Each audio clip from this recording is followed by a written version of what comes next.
Home ডেলিভারির যুগেও এমন বহু মানুষ আছেন যাদের বাজারে গিয়ে ঘুরে ঘুরে দরাদরি না করলে খাবার হজম হয় না। এরকমই এক জমজমাট বাজার হলো বাগবাজার। কিন্তু চেনা বাজারের নামকরণের পিছনে লুকিয়ে থাকা অজানা গল্পটা জানেন কি?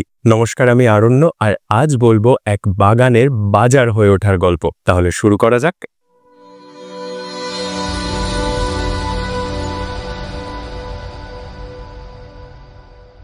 বাগবাজার কলকাতার এক প্রাচীন জনপদ, কিন্তু এই জায়গার নামকরণের উৎস খুঁজতে গিয়ে বেশ দ্বিধায় পড়তে হয়। প্রথমেই বলি, বাগবাজারের নামের ইতিহাস নিয়ে রয়েছে দুটো মত। ঐতিহাসিকদের একাংশ মনে করেন যে ফার্সি শব্দ বাগ অর্থাৎ বাগান আর আরবি শব্দ বাজার অর্থাৎ জিনিসপত্র কেনাবেচার জায়গা মিলেমিশে বাগবাজার নামটা তৈরি হয়েছে। তাই স্বাভাবিকভাবেই ধরে নেওয়া যায় যে এই অঞ্চলে একটা বাগান ছিল, আর সম্ভবত সেই বাগানের সংলগ্ন বাজারই হয়ে ওঠে বাগবাজার। তাহলে প্রথমে বাগানের খোঁজ করা যাক। পুরনো কলকাতার নথিপত্র বলছে যে এখন যেখানে বাগবাজার সর্বজনীন দুর্গোৎসবের পুজো হয়, সেই জায়গায় ছিল একটা বিশাল বাগান।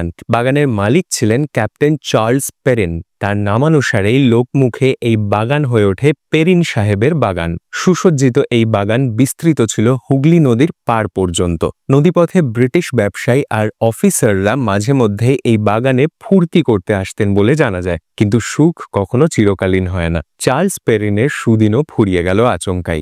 ঋণের দায়ে এই বাগান উঠল নিলামে। 1752 সালে ইস্ট ইন্ডিয়া কোম্পানির নিলামে পেরিন সাহেবের বাগান 2500 টাকায় কিনে নেন শল্য চিকিৎসক আর বাংলার অস্থায়ী গভর্নর জন জেফনিয়া হলওয়েল। কিন্তু মাত্র 3 বছরের মধ্যেই তিনি আবার সেই বাগান বিক্রি করে দেন ফোর্ট উইলিয়ামের প্রথম অধ্যক্ষ ক্যারোলিন ফ্রেডরিক স্কটকে। তিনি সেখানে বারুদ বা গান পাউডার তৈরির কারখানা গড়ে তোলেন। তবে কিছুদিন পরেই তিনি মারা গেলে ওই কারখানা সহ বাগানের মালিকানা বর্তায় ইস্ট ইন্ডিয়া কোম্পানির ওপরেই।